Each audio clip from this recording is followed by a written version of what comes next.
বন্ধুরা দেখছো এখন গাড়িটা কিন্তু আমি ব্যাক গিয়ারে বের করব।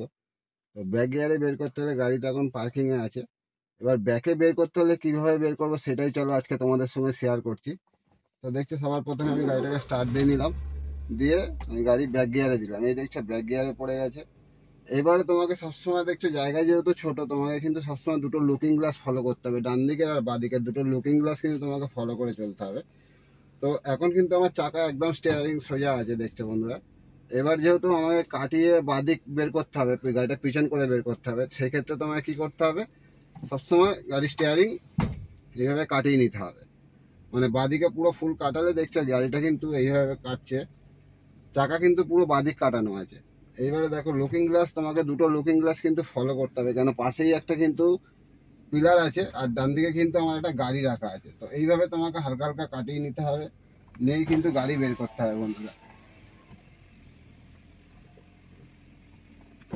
তো বন্ধুরা গাড়ি যখন এরকম শর্ট জায়গাতে বের করবে, তোমাকে সবসময় ফলো করতে হবে গাড়ির এই কর্নার আর ওই কর্নার, এই দুটো কর্নার যদি তুমি ফলো করো না, তাহলে কিন্তু তুমি বুঝতেই পেরে যাবে গাড়িটা কোথায় কতটা কাটছে। তো দেখছো বন্ধু এখন কিন্তু আমার গাড়িটা কেটে গেছে, আর এই লুকিং গ্লাসে দেখো তুমি, এই যে আমার ডান দিকের লুকিং গ্লাসে পিছনে কিন্তু আমার একটা গাড়ি দাঁড় করানো আছে।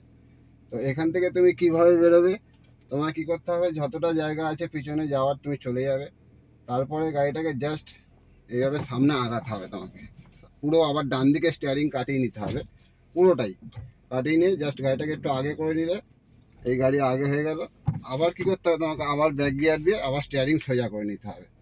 এই সোজা হয়ে গেল গাড়ি দেখছো। এবার এইভাবে তোমাকে ব্যাক গিয়ারে যেতে হবে, ব্যাক গিয়ারে গিয়ে এবার তুমি গাড়ি ব্যাকে বের করবে।